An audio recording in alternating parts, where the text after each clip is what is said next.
2014 жылдың басында Теміртау әкімдігінің қолдауымен тілдерді дамыту орталығы құрылды. Бүгінгі таңда орталық қоғамның барлық салаларында мемлекеттік тілді қамту бойынша белсенді жұмыс жасауда. Мекемеде халықпен жұмыс жасау үшін барлық жағдай қарастырылған.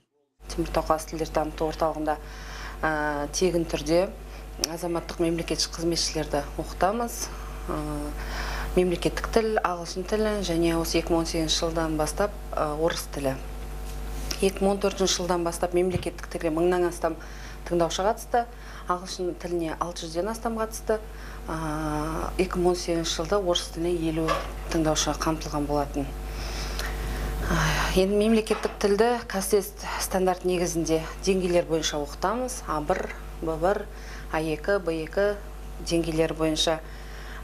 Жалпы орталығымызда 14 қызметші жұмыс жасайды. Басшы, бас есепші, бағдарламашы, мемлекеттік сатып алу жөнінде менеджер, жоғарғы және бірінші категориялы 4 қазақ тілі оқытушысы, 3 ағылшын тілі оқытушысы, 3 жүргізуші және 2 әдіскер бар. Алла Зуйкова кораблик балабақшасында психолог мұғалім болып жұмыс істейді. Ол биылғы жылдың қыркүйек айында қазақ, орыс және ағылшын тілдерінде тегін курстар оқытылатынын естіген. Кейіннен бұл мүмкіндікті құр жібермей, шет тілін меңгеруге шешім қабылдапты. Кеше Алла басқа тыңдаушылармен қатар емтихан тапсырып, бірінші деңгейде жаттығуды растайтын сертификатты иеленді. Ол келесі жылы мемлекеттік тілді меңгеруді жоспарлап отыр.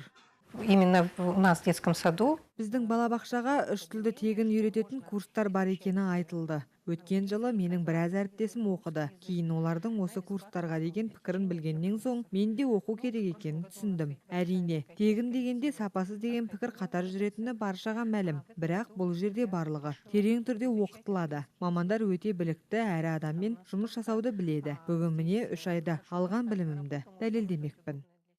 Биылғы жылы Теміртау қаласының тілдерді дамыту орталығында 430 адам мемлекеттік тілде және 250-і ағылшын тілінде білім алды. Сондай-ақ 2018 жылдан бастап мекеме орыс тілінде де сабақ беруді бастады. Ағымдағы жыл орыс тілінде 50 адам оқытылды. Орталықта мемлекеттік тілде және 3 тілділікті саясат жүзеге асыруға арналған іс-шаралар өткізіліп тұрады. Оған орталық тыңдаушылары және колледж, университет студенттері қатыстырылады. Қазіргі таңда орталығымызда курсты аяқтап мемлекеттік тілден, ағылшын тілінен емтихандар жүріп жатыр осы таңда. Бүгінде орталықта келесі жылғы тегінді курстарға жазылу жүріп жатыр. 3 тілде өтетін курсқа қаланың кез келген тұрғыны қатыса алады. Ол үшін жергілікті тілдерді дамыту орталығына барса жеткілікті. Ал орталықтың алдына қойылған негізгі мақсат 2020 жылға дейін халықтың 95%-ына қазақ тілін үйрету.